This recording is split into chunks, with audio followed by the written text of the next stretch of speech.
Hola amigos, bienvenidos de nuevo a esta web, verfractal.es, donde intento exponeros esos descubrimientos científicos que son de aplicación a nuestra vida y que pueden hacer que vaya mucho mejor. Hoy, por ejemplo, toca hablar de alimentos y salud y de un descubrimiento que hace ya mucho tiempo que se conoce y que parece que no se aplica en nuestra vida diaria. Antes de nada quiero hacer un inciso. Vamos a hablar de salud y de alimentación. Como estos temas son muy delicados, quiero dejar muy claro que lo que os voy a comentar son simples opiniones personales basados en lo que yo conozco y en lo que yo he probado, y que bajo ningún concepto tienen que ser tomados como un consejo médico o nada parecido. Si tenéis pensado hacer cualquier actuación sobre vuestra salud, lo mejor es que tengáis en cuenta opiniones de profesionales capacitados, ¿vale? Vuestro médico, vuestro dietista, quien prefiráis. Bueno, os voy a contar esto que se ha descubierto hace mucho tiempo, concretamente al señor Otto Warburg. En 1931 a este señor le dieron el premio Nobel, ni más ni menos, por descubrir las causas primarias del cáncer, y de hecho encontró una causa primaria para el cáncer, que luego se descubriría que es la causa, más que la causa, el desencadenante de muchísimas enfermedades. Esa causa no es ni más ni menos que la acidez. Así como lo podéis ver, la acidez es un proceso en el cual el pH, o sea, el potencial de hidrógeno de una solución, por ejemplo nuestros fluidos corporales, desciende. Al descender se reduce la cantidad de oxígeno que hay disponible para las células. Este señor descubrió que si se priva del 35% del oxígeno a una célula humana durante 2 días, se vuelve cancerígena. Si se restablece el pH original, esa célula digamos que se suicida. Es como si esa falta de oxígeno en ese medio le hiciera perder la comunicación a esa célula con las de su entorno y perdiera su razón de ser. Entonces, lo que pasa cuando pierde una razón dentro de un organismo es sobrevivir, y lo primero que hace es reproducirse sin control. Bien, por supuesto, para combatir la acidez, lo que tenemos que hacer es subir el pH, es lo que se llama alcalinidad. Es muy sencillo, y hoy vamos a hablar de esos alimentos que son más alcalinos, esos que son más ácidos, las formas de prepararlos, las formas de combinarlos, su incidencia sobre algo que le preocupa a la mayoría de nosotros, que por cuestiones de imagen, que es la obesidad, cómo puede afectar esto a la obesidad, y finalmente también os voy a decir algunas combinaciones o alimentos y especias, por ejemplo, unas que son más beneficiosas usar y otras que son menos beneficiosas usar, porque al final cada uno tiene la decisión de lo que hace. Bueno, pues vamos a ver esos alimentos.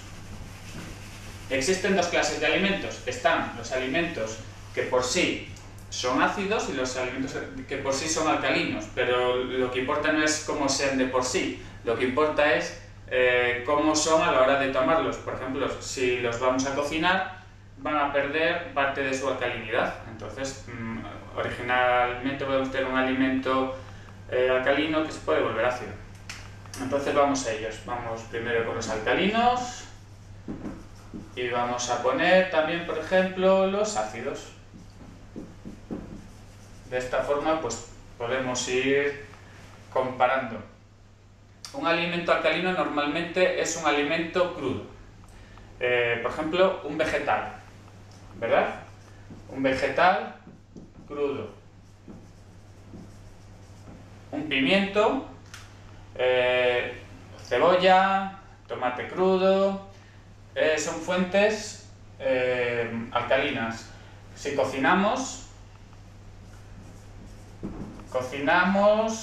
cualquier alimento, se va a volver un poco más ácido.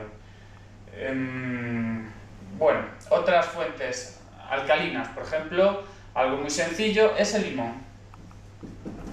El limón es una fruta que, aunque al sabor es muy ácido, tiene efectos muy alcalinizantes sobre el cuerpo. De hecho, muchísimo. Es muy recomendable por la mañana tomar un zumo de limón con agua y se le pueden añadir más cosas. Alimentos ácidos de por sí, las carnes. Las carnes pueden ser ácidas. Otro alimento que es muy alcalino son las frutas de temporada.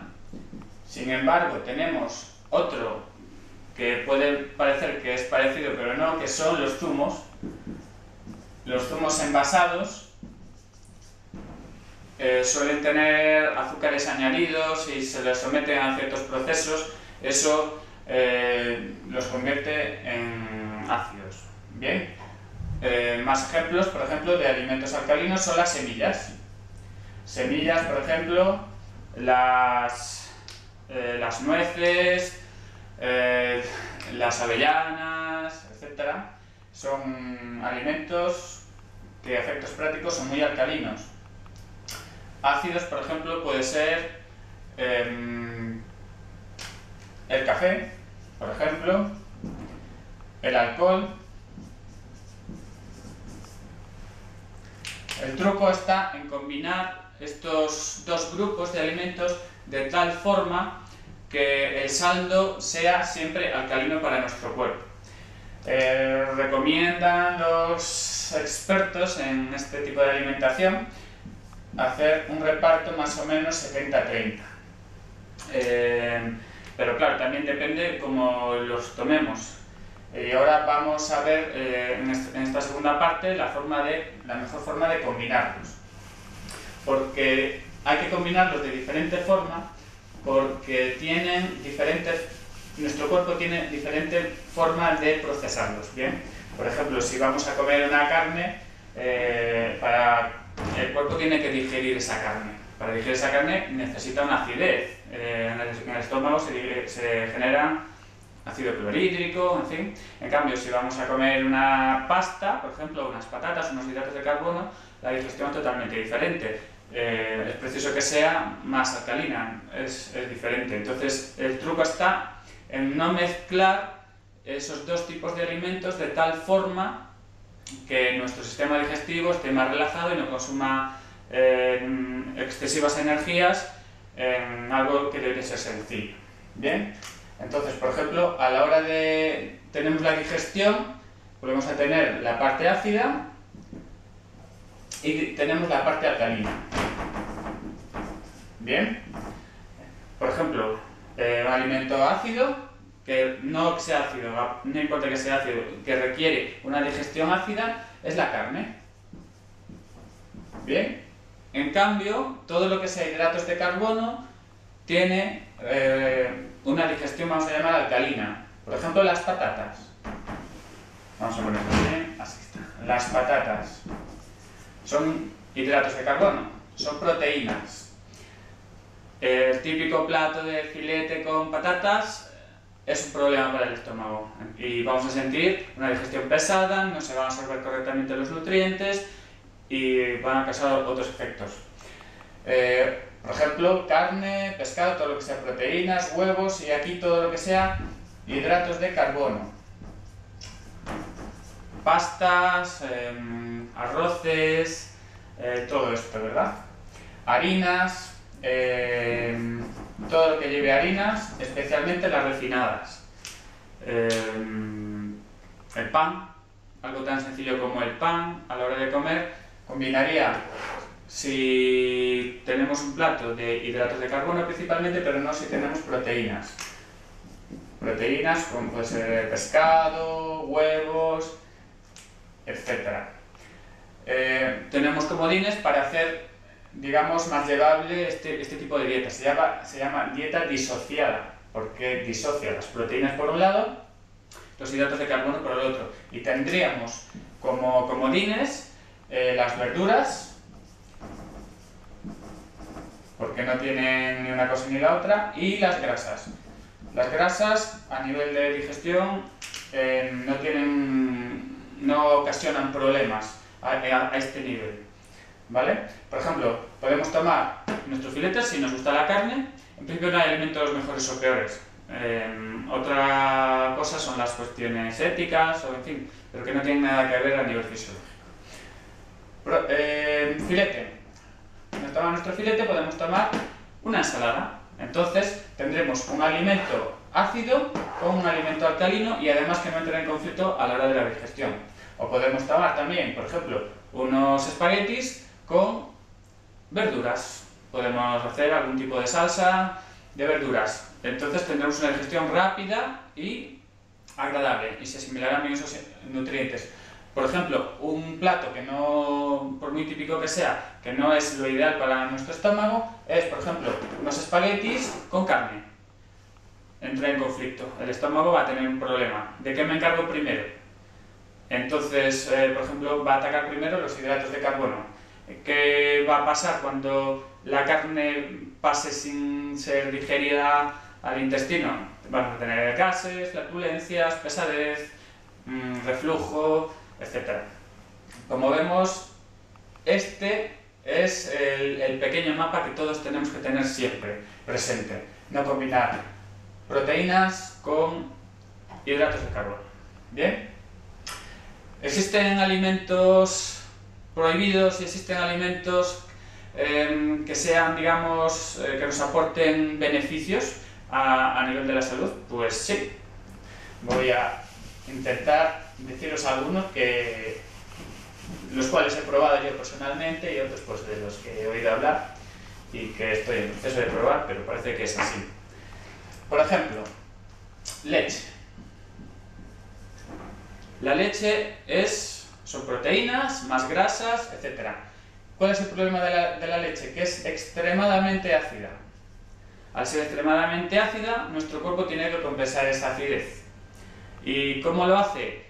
La acidez se combate aportando minerales. ¿De dónde vamos a sacar? De los huesos o de donde los tenga nuestro cuerpo. Tomar leche, por mucho calcio que tenga, en el mejor de los casos no vamos a asimilar calcio de la leche. Lo más seguro es que la perdamos. Acidifica mucho nuestro organismo. Y además causa infecciones a nivel del intestino. Y de hecho hay una gran cantidad de médicos que dicen claramente que la intolerancia a la leche y a sus componentes, porque no solo es la lactosa, sino químicos que arrastra la leche, pues están muy infradiagnosticadas. Esto es lo que dicen colectivos médicos. Os animo a que os informéis. Un ejemplo muy importante. Otro ejemplo, por ejemplo, es algo tan sencillo como los platos típicos. Un bocadillo de jamón o una tortilla. Tortilla de patatas. Bocadillo. Pan más jamón. Proteínas. Hay un problema a la hora de la digestión. Tortilla. Hidratos de carbono, patatas más huevo. Proteínas. Hay un problema. No deberían comerse habitualmente. No pasa nada, por supuesto, cualquier cosa que comas un día te apetece, está bien, no pasa nada, pero no lo hagas habitualmente, ¿vale? Ocasionalmente es una vez al mes. Eso es ocasionalmente. Bueno, más cosas que deberíamos evitar, pues todo lo que sea refinado. Refinado. Por ejemplo, azúcar. El azúcar refinado, no vamos a decir que sea veneno, pero es extremadamente ácido y está detrás de muchísimas enfermedades. Obesidad, diabetes, no vamos a extendernos porque podríamos estar horas. Os animo a que os informéis sobre el azúcar refinado y sus consecuencias sobre el organismo. Está el azúcar, pero también está la harina de trigo. La harina de trigo refinada es un alimento, en realidad es muy pesado. ¿Por qué? Porque tiene gluten.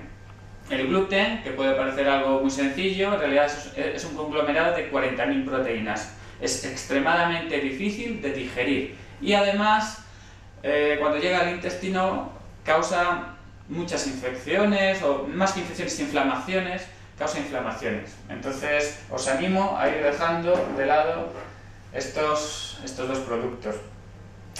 Y por último, hacer mención a los aditivos. ¿Qué son los aditivos? Son ingredientes que contienen los productos industriales por motivos económicos. Los motivos económicos no son motivos de salud.